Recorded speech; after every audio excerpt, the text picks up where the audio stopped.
According to Medline Plus, 80% of U.S. adults have a type of periodontal disease. Periodontal disease is broken down into two categories: periodontitis and gingivitis. Gingivitis is the inflammation of the gums, and periodontitis is the loss of alveolar bone. Alveolar bone is the bone that surrounds the teeth and holds them into place. Many studies have been conducted in the last decade proving that periodontal disease links to systemic diseases such as stroke, heart disease, preterm and low birth weight babies, respiratory diseases, as well as diabetes. If your gums bleed while brushing or are tender when touched, this is a sign of gingivitis. Gingivitis is due to the long-term effect of plaque deposits that reside underneath the gingival tissues. Plaque is a sticky material that consists of bacteria, mucus, and food debris, and develops on the tooth surface. When plaque hardens, it becomes calculus or tartar. Calculus itself does not cause gingivitis. It is the bacteria that surrounds it. Gingivitis is an infection in the mouth and can affect the overall health of the body. Bacteria and toxins that calculus produces causes the gums to become infected and swollen.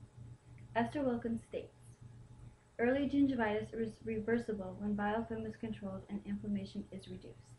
According to ADAM, periodontitis is the inflammation and infection of the ligaments and bones that support the teeth.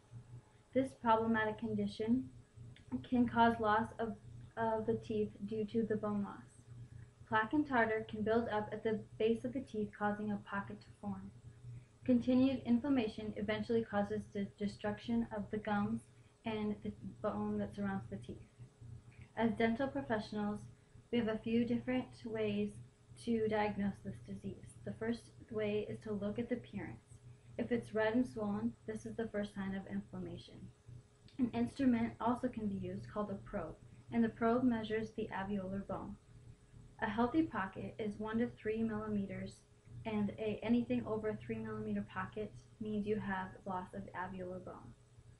Like I mentioned before, once bone is lost, you cannot get it back. Gingivitis, however, is reversible. We like to take x-rays.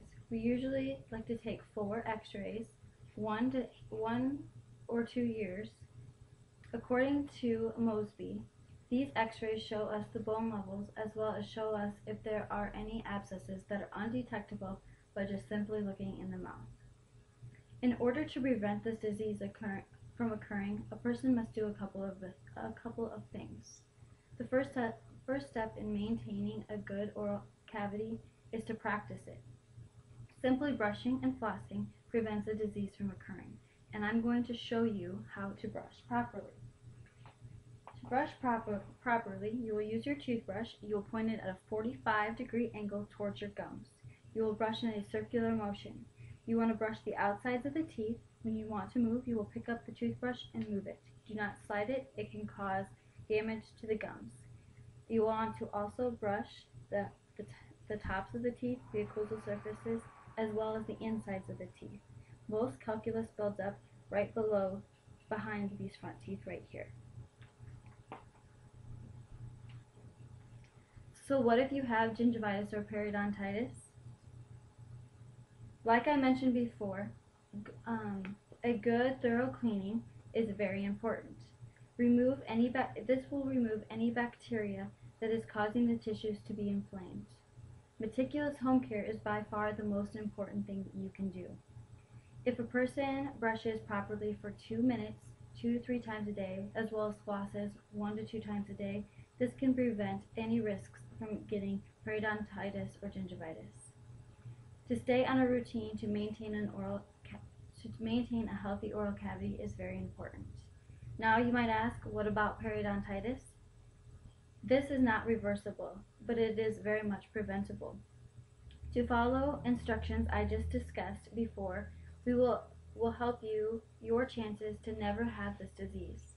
If diagnosed with periodontitis, it is important to maintain the bone level that you are currently at. To do this, you would want to go to your dental hygienist or a specialist to have a deep cleaning, which is called scaling and root planing. You will be given specific instructions by your dental hygienist to follow at home and to maintain this bone level. If necessary and the condition is moderate, you may be placed on a 3-month recare. The dental team will expect you to come every 3 months to maintain the period condition you are at. So what should you keep in mind? Gingivitis and periodontitis is a disease that is rapidly growing in the United States. This disease is maintainable, but more importantly, it can be prevented. It can be prevented by simply visiting your dental team on a regular 3, 6, or 12-month basis and maintain meticulous home care at home.